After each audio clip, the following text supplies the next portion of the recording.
بسم الله الرحمن الرحيم صاد والقرآن ذي الذكر بل الذين كفروا في عزة وشقاق كم أهلكنا من قبلهم من قرن فنادوا ولا تحين مناص وعجبوا أن جاءهم منذر منهم وقال الكافرون هذا ساحر كذاب أجعل الآلهة إلها واحدا إن هذا لشيء عجاب وانطلق الملأ منهم أن امشوا واصبروا على آلهتكم إن هذا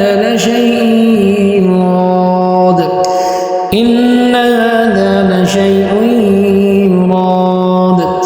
ما سمعنا بهذا في الملة الآخرة إن هذا إلا اختلاق أأنزل عليه الذكر من بيننا بل هم في شك من ذكري بل لما يذوقوا عذاب أم عندهم خزائن رحمة ربك العزيز الوهاب أم لهم ملك السماوات والأرض وما بينهما فليرتقوا في الأسباب جند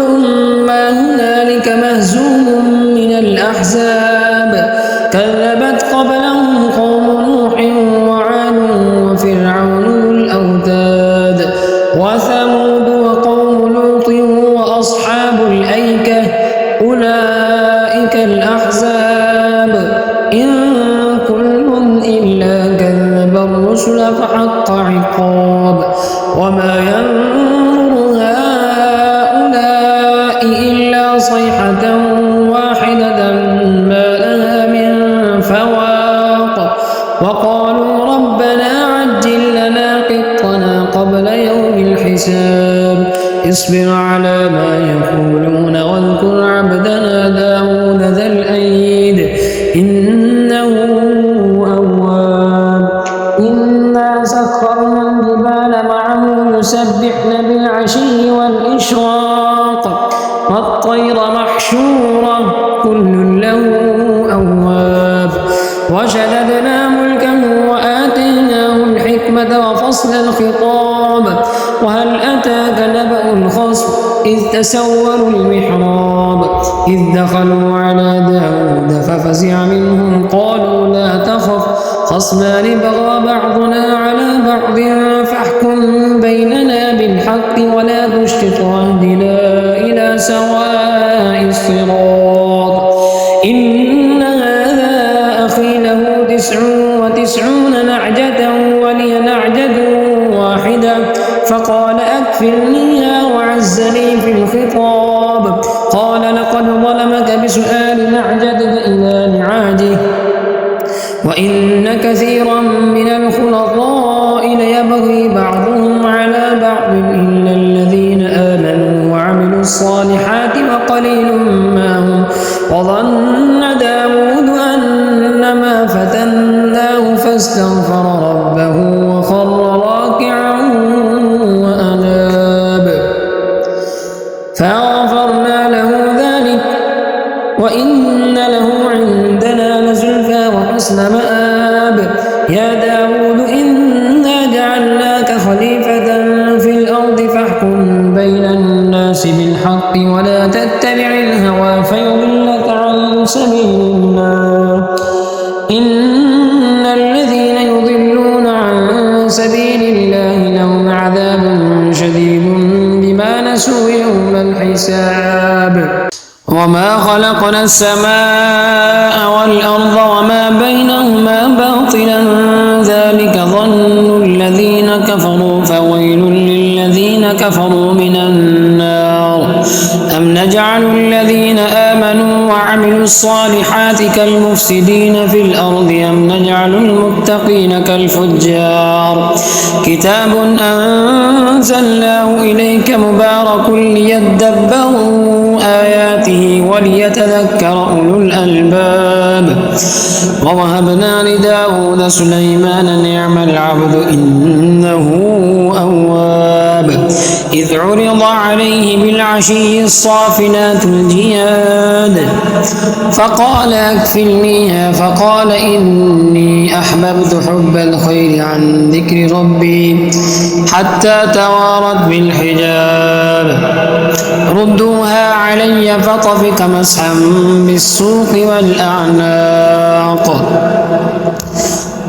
ولقد فتنا سليمان وألقينا على كرسيه جسدا ثم أناب قال رب اغفر لي وهب لي ملكا لا ينبغي لأحد من بعدي إنك أنت الوهاب فسخرنا له الريح تجري بأمره رخاء حيث أصاب والشياطين كل بناء وغواص وآخرين مقرنين في الأصفاد هذا عطاؤنا فامنن أو أمسك بغير حساب فإن له عندنا لزلفى وحسن مآب واذكر عبدنا أيوب إذ نادى ربه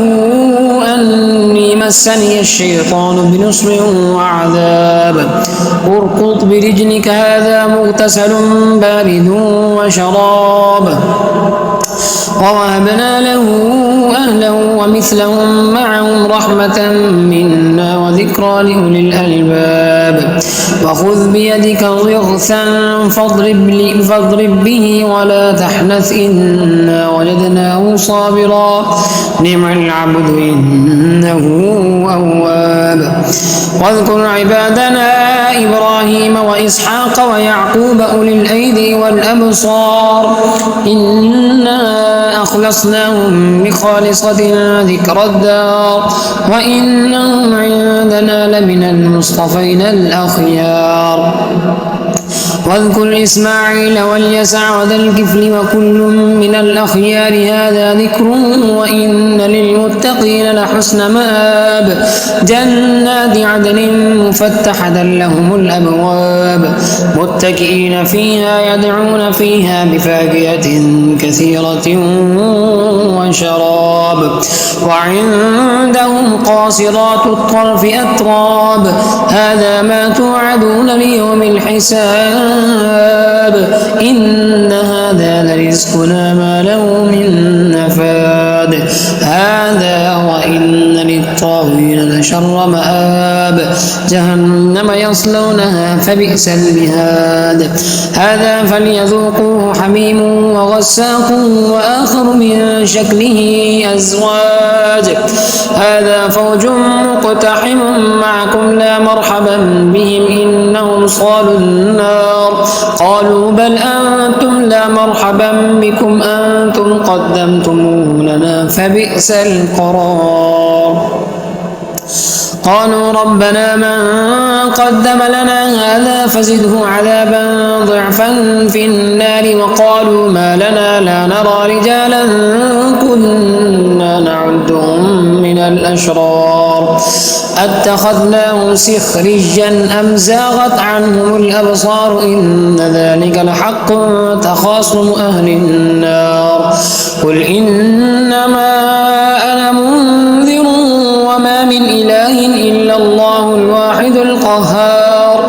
رب السماوات والأرض وما بينهما العزيز الغفار قل هو نبأ عظيم أنتم عنه معرضون ما كان لي من علم بالملأ الأعلى إذ يختصمون إن يوحى إلي أنما أنا نذير مبين إن يوحى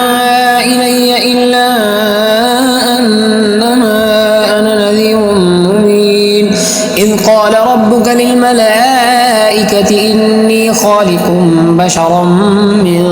طين فإذا سويته ونفخت فيه من روحي فقعوا له ساجدين فسجد الملائكة كلهم أجمعون إلا إبليس استكبر وكان من الكافرين قال يا إبليس ما منعك أن تسجد لما خلقت بيدي أستكبرت أم كنت من العالين قال أنا خير منه خلقتني من نار وخلقته من طين قال فاخرج منها فإنك رجيم وإن عليك لعنتي إلى يوم الدين